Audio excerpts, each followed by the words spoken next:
Olá, boa noite. Começando mais uma edição do Jornal da Difusora. Vamos aos destaques de hoje. Apagão na manhã de hoje alterou a rotina dos ludovicenses e, com autorização do Ministério da Saúde para a aquisição de vacinas, Maranhão capacita profissionais da Força Estadual de Saúde e vão participar do plano de imunização.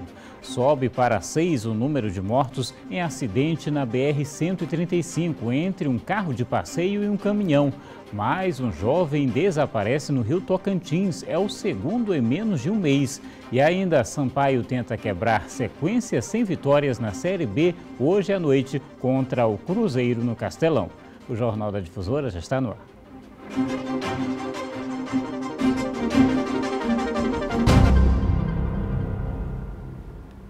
E a gente começa falando sobre o apagão que durou cerca de 3 horas na capital. A situação colocou São Luís, inclusive, entre os 3 assuntos mais falados no Twitter. De acordo com a Equatorial, uma falha em uma linha da empresa de transmissão que pertence à Eletronorte afetou o fornecimento de energia. A falta de luz alterou a rotina dos ludovicenses. Veja na reportagem de Andressa Miranda. Lojas, casas lotéricas, postos de combustíveis, tudo parou de funcionar. Não funciona e não tem como abastecer os carros, entendeu? Prejuízo enorme, tanto para o posto como para os clientes também, né? Que precisam ir para o trabalho, se localizar e não ter como se locomover de um lugar para outro. Sem conseguir abastecer, o taxista perdeu a manhã de trabalho. Já estava pitando a reserva já, mas eu não dei importância para os semáforos parados e não me toquei que os postos de combustível funcionam com energia direta para poder gerar a bomba para o carro. Com os semáforos desligados, o trânsito ficou mais lento. Na rodoviária, a maioria dos embarques atrasou. Graças a geradores, os hospitais, inclusive os que tratam pacientes com Covid-19, não foram prejudicados. Segundo a companhia de energia, o fornecimento foi interrompido porque um cabo se desprendeu durante uma obra na estação e caiu sobre 4 linhas que foram desligadas.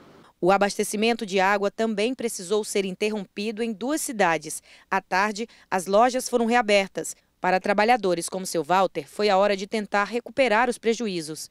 Não é que nem o dia comercial, que seja o dia quando o dia começa, né? Uma manhã de perca de energia, como a gente utiliza com ela, é um prejuízo para o bolso dos comerciários.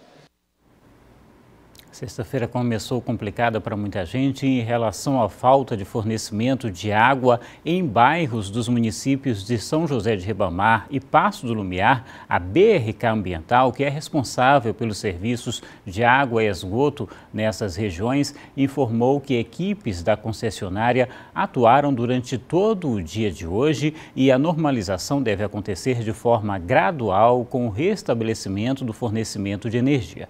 Já a Agência Nacional de Energia Elétrica, a ANEEL, solicitou esclarecimentos à empresa EDP Transmissão sobre o acidente ocorrido hoje em uma obra da empresa que causou esse desligamento em uma linha de transmissão da Eletronorte que atende aqui a São Luís. De acordo com a ANEEL, a EDP já havia sido inclusive alertada sobre o risco de acidentes que poderiam causar um blackout na Grande Ilha, como a gente viu que aconteceu.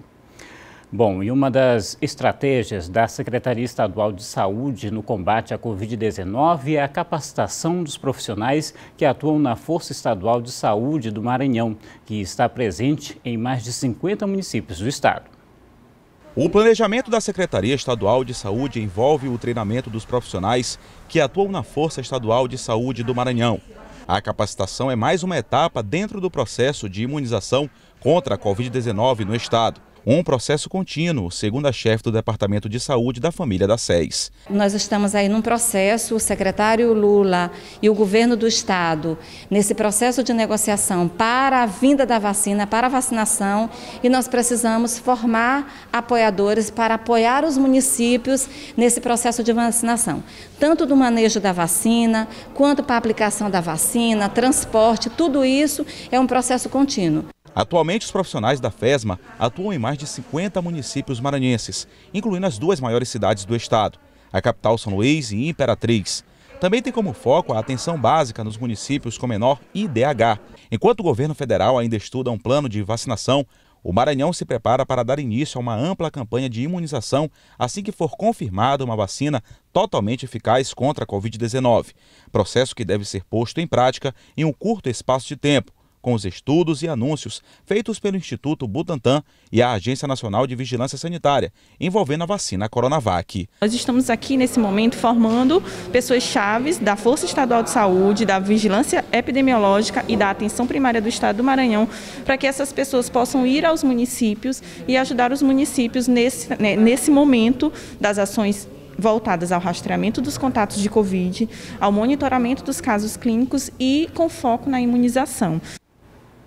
Vamos atualizar então os números da pandemia aqui no estado. Os dados que foram divulgados agora há pouco pela Secretaria de Estado da Saúde já estão aqui no telão para a gente. Números totais desde o início da pandemia até o momento: 201.745 casos confirmados da doença no Maranhão.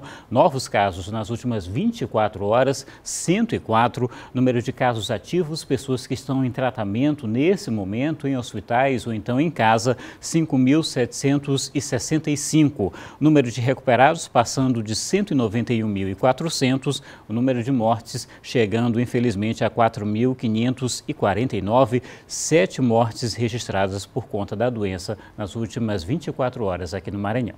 E em Imperatriz, mais de 50 mil pessoas devem ser vacinadas contra a Covid-19 nas primeiras etapas da campanha. Isso é o que prevê a Secretaria de Saúde do município com base nos grupos prioritários. No município de Imperatriz, a Secretaria Municipal de Saúde já tem se articulado para receber as doses do governo federal e vacinar a população. A proposta do Ministério da Saúde é que seja no final do mês de janeiro para o início do mês de fevereiro. Nós estamos ansiosos por esse momento, nossas unidades básicas estão se organizando para receber essas doses e também atender ao público. Da mesma forma que a nossa rede de frios também está se estruturando para receber essa quantidade significativa de doses que irão chegar para o nosso município. Nós sabemos que, por mais que o número de casos em Imperatriz tenha diminuído, a gente está ansioso para receber essas vacinas, porque quanto mais pessoas vacinadas, mais rápido será o bloqueio de transmissão dessa doença. Fazendo uma projeção, tomando como base a vacinação da influenza H1N1, dos quase 300 mil habitantes de Imperatriz, mais de 50 mil devem ser vacinados logo nas primeiras fases, se levado em consideração os grupos prioritários, como, por exemplo, crianças, idosos e profissionais da saúde. Em todo o mundo, cerca de 50 países já iniciaram a imunização. No Brasil, o Ministério da Saúde afirmou na última quarta-feira que garantiu 354 milhões de doses da vacina contra a Covid-19. Elas estão sendo produzidas pela Fundação Oswaldo Cruz e desenvolvidas pela Universidade de Oxford em parceria com a AstraZeneca e também pelo Instituto Butantan em parceria com a empresa Sinovac. No Maranhão, o secretário de Saúde, Carlos Lula, informou que o estado está preparado para receber as vacinas e imunizar a população. Em termos de logística, a gente está preparado. Em geral, a gente faz esse processo de entrega de vacinas em mais ou menos 2 semanas. A gente faz por via terrestre, dessa vez a gente vai fazer por via aérea, exatamente para que a gente tenha condição de fazer essa entrega o mais rápido possível a todos os municípios, assim que a vacina chegar aqui no estado. Mas a tão almejada cura dividiu opiniões. Vou sim. Por quê? Porque é para proteger, né? Para ficar imunizada. Não, estou um pouco temente a essa vacina. Entre os receios contra a vacina estão os possíveis efeitos colaterais. O Brasil erradicou a polio vacinando a população, né? Não temos mais varíola no mundo vacinando a população. Então, eu acredito que a vacina ela é muito promissora. Rápido intervalo. Daqui a pouco você vai ver que foi preso o suspeito de comercializar anabolizantes aqui em São Luís. E ainda seguem as buscas por jovem desaparecido no Rio Tocantins. Até já.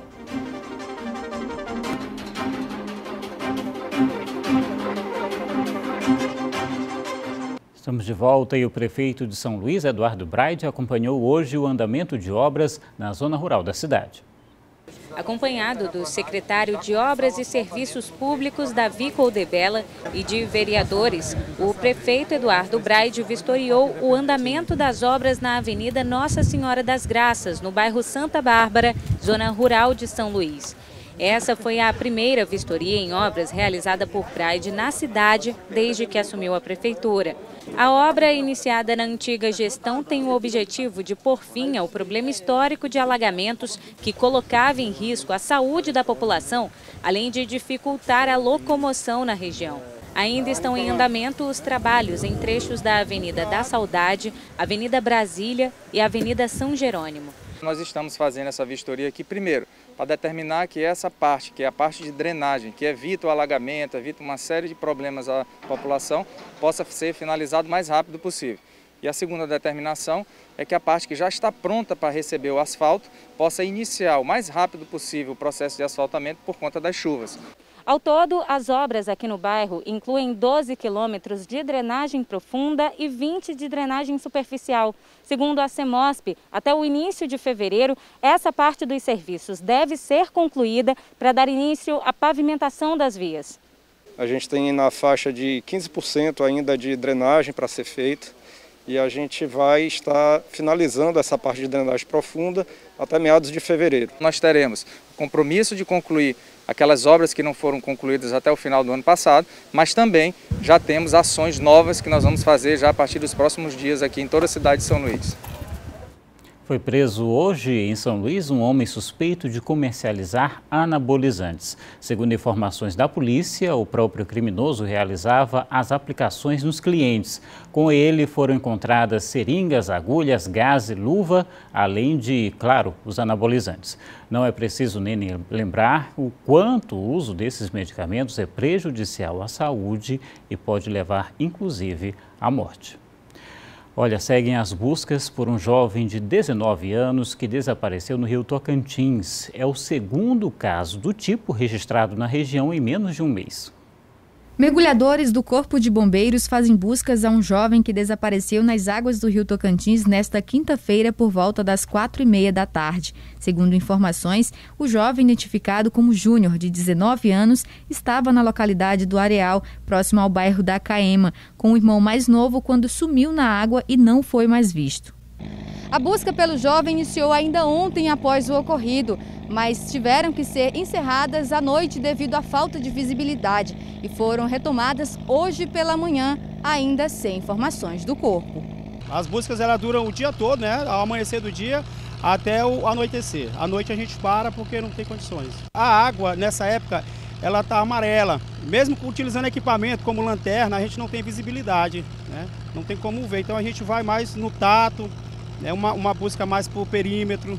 É o segundo caso de afogamento no Rio Tocantins em 30 dias. Em dezembro, Jockson Lima, de 19 anos, estavam com um grupo de amigos quando desapareceu no rio.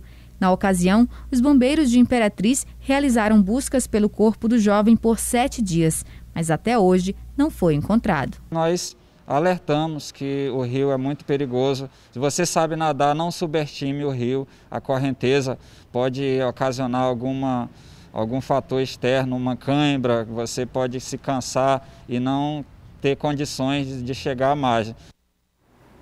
Você acompanha agora as informações do nosso Giro de Notícias.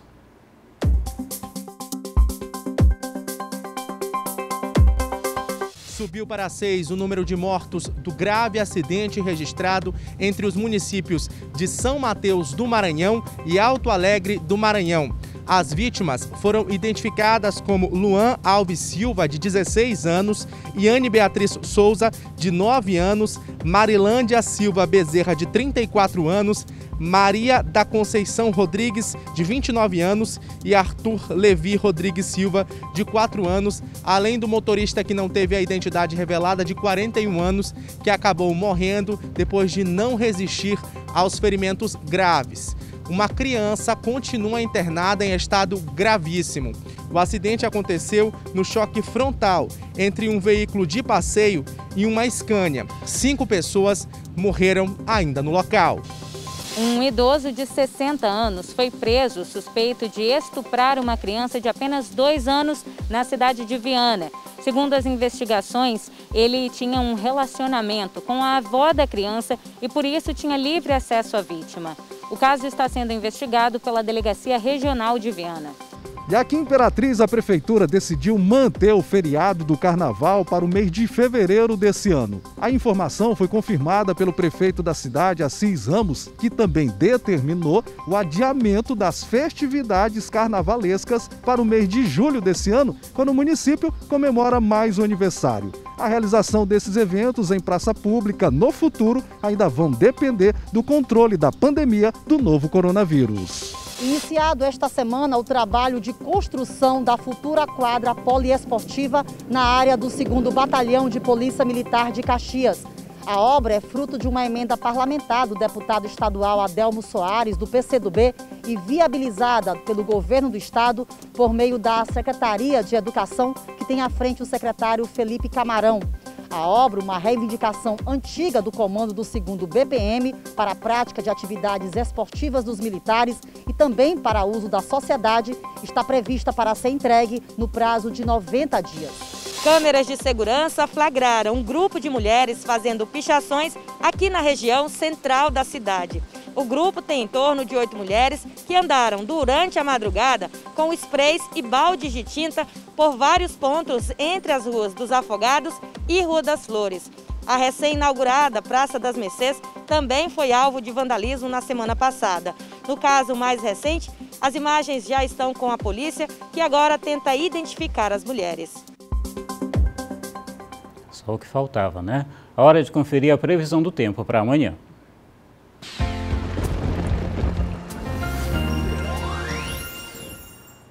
A gente começa mais uma vez com a capital São Luís. A previsão é de sol com algumas nuvens, chuva passageira durante o dia. À noite, o tempo fica firme.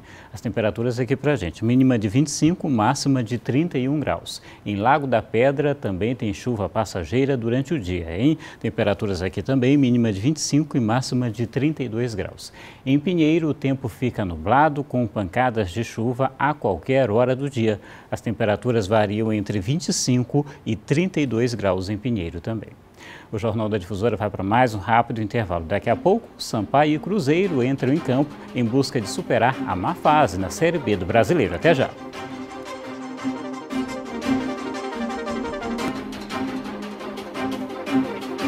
Estamos de volta e, segundo a Infraero, mais de 500 mil pessoas deixaram de circular nos aeroportos de São Luís e Imperatriz do ano passado. Geice Gomes tem mais informações.